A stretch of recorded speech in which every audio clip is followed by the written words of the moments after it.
Olá, meu nome é Ney Herman. Muito obrigado por permitir que eu entre em sua casa neste momento. Está começando mais uma edição do programa Lente Aberta aqui na TVE, a TV dos Campos Gerais.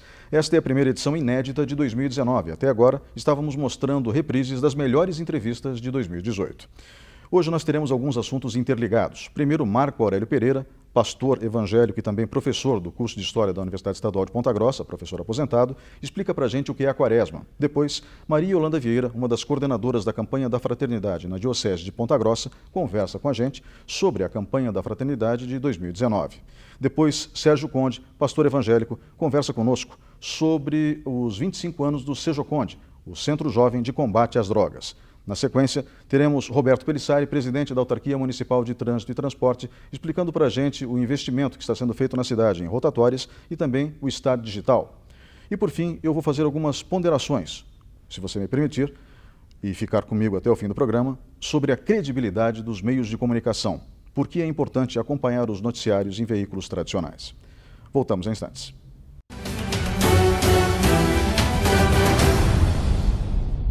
Apoio Gemad, uma empresa com responsabilidade social. Sicredi, vamos fazer juntos. E Box 101, o mundo virtual ao seu alcance, no Shopping Popular.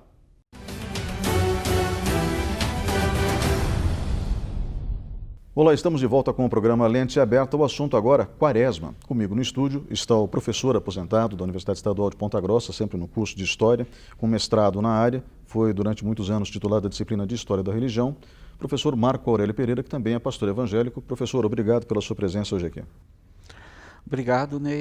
É sempre um prazer estar aqui conversando.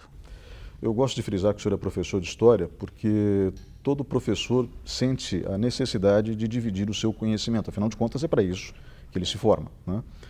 E o senhor já fez isso inúmeras vezes nos programas de TV que eu apresento já há muitos anos. E eu agradeço cada uma de suas participações, são sempre muito instrutivas. E agora estamos num período que é um período muito interessante para os católicos, mas também que pode ser usado por outras religiões. Um período de reflexão. Mas quando surge a Quaresma? Em que contexto? Pois é, Ney. Em primeiro lugar, eu quero dizer que o privilégio sempre foi meu de poder estar com a relativa assiduidade que você me permitiu estar aqui, dialogando com nossos telespectadores. E sobre a Quaresma, é uma coisa interessante de se observar, porque o que é a Quaresma? Tirando a questão numérica, ela é um momento de preparação, um momento de reflexão, um momento de contrição também, de arrependimento, porque o ato salvífico de Deus, a salvação de Deus, se materializa no final da Quaresma, na dita Sexta-feira Santa, com a crucificação de Cristo, e no domingo de Páscoa, que é a data mais importante do calendário litúrgico cristão, quando Cristo vence a morte na cruz e ressuscita. Então, seguindo uma tradição remota, ancestral mesmo, dos povos semitas ali do Antigo Oriente Próximo, a Quaresma é um período de recolhimento, de preparação para aquilo que se renova a cada ano na Páscoa, que é a vitória de Cristo sobre a morte e, com essa vitória, a garantia da salvação da humanidade. Se nós formos olhar a Quaresma, nós vamos encontrar momentos que remetem à Quaresma lá na pré-história do povo hebreu. Quando os filhos, os descendentes de Jacó, depois da morte dele, vão para o Egito e lá ficam 400 anos, num momento de preparação, de reflexão. Aquilo era um clã dinástico e foi se preparar para ser um povo, o que se consumou com a saída do Egito, debaixo de Moisés, que os levou até o Sinai, onde receberam a lei de Deus. Era um momento salvífico, um momento de construção identitária do povo de Israel. Mas ali, depois do Sinai, eles peregrinaram também por um tempo muito grande, ao longo do deserto do Sinai, se preparando para entrarem na terra prometida, que era outro momento salvífico. A promessa de Deus de terra estava ali se cumprindo.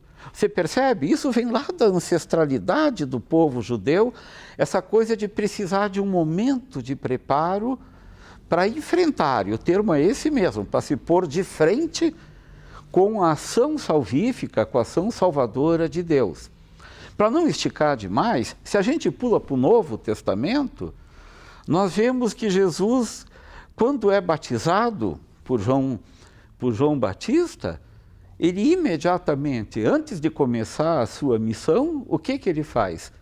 Vai para o deserto e passa 40 dias em jejum e oração para exercer a sua missão salvífica na terra. Se você olhar logo depois, na igreja primitiva, depois da sua morte, Jesus também andou 40 dias ressurreto sobre a terra, depois da sua ressurreição, antes de subir aos céus. Você notou como isso há uma constância muito grande? Quando nós pegamos o surgimento da igreja primitiva, e a igreja primitiva se consolida na igreja de Jerusalém, mas é Paulo que expande essa igreja para o mundo romano quase que por inteiro. Quando Paulo, a gente brinca que Paulo caiu do cavalo, quando encontra Jesus na estrada de Damasco, ele tem aquele ato de encontro com Cristo, ele fica cego, depois ele é curado da cegueira e se retira para a Arábia, onde fica também um tempo se preparando antes de começar a sua jornada missionária. Então, essa coisa do tempo da preparação, ela entra no calendário litúrgico não apenas na Quaresma, porque a Quaresma é a preparação onde a gente se limpa, se purifica, reflete sobre as nossas coisas, porque nós vamos estar diante do Cristo morto, do Cristo ressuscitado, do Cristo Salvador. Mas se você olhar com cuidado, há um outro período de 4 semanas, não de 40 dias, mas de 4 semanas, que no fim do ano, fim de novembro, começo de dezembro, é chamado de Advento. Sim, o Advento. Onde a gente se recolhe essas 4 semanas, medita, por quê? Se preparando para a encarnação, para o nascimento de Cristo, que nós celebramos, não quer dizer que ele não nasceu no 25 de dezembro, mas que nós celebramos no dia de Natal. Eu acho a Quaresma, eu acho esses momentos de preparação na história da fé, elementos fundamentais, que eles transcendem a própria dinâmica religiosa e que eles têm um conteúdo espiritual, no sentido mais amplo, extremamente rico. Aquele versículo da Bíblia, examine-se o homem a si mesmo, ele é, com o passar dos anos, com o passar dos séculos, dos próprios milênios, cada dia mais pertinente, principalmente numa sociedade como a nossa, que é marcada por uma velocidade supersônica, é tudo muito rápido, tudo muito ligeiro, tudo ao mesmo tempo agora. A sabedoria ancestral da fé, a sabedoria ancestral da espiritualidade nos leva para quê?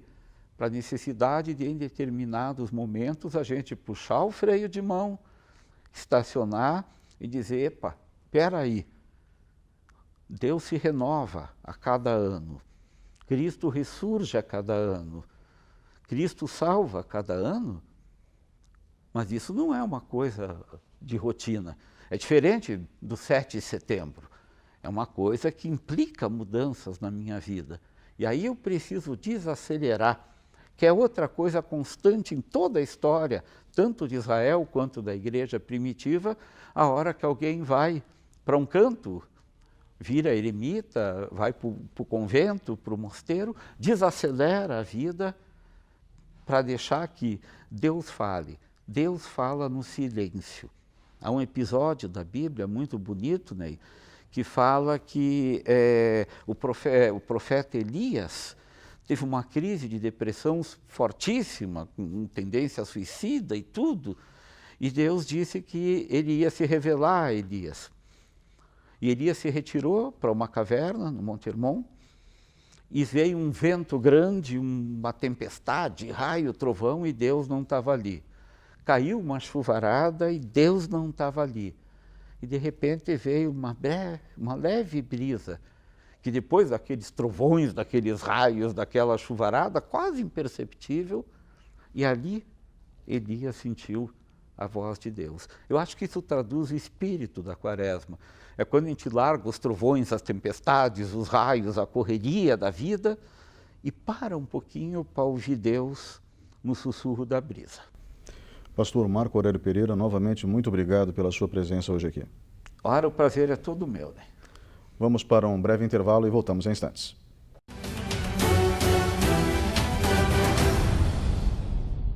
Apoio Gemad, uma empresa com responsabilidade social. Sicredi, vamos fazer juntos. E Box 101, o mundo virtual ao seu alcance, no Shopping Popular.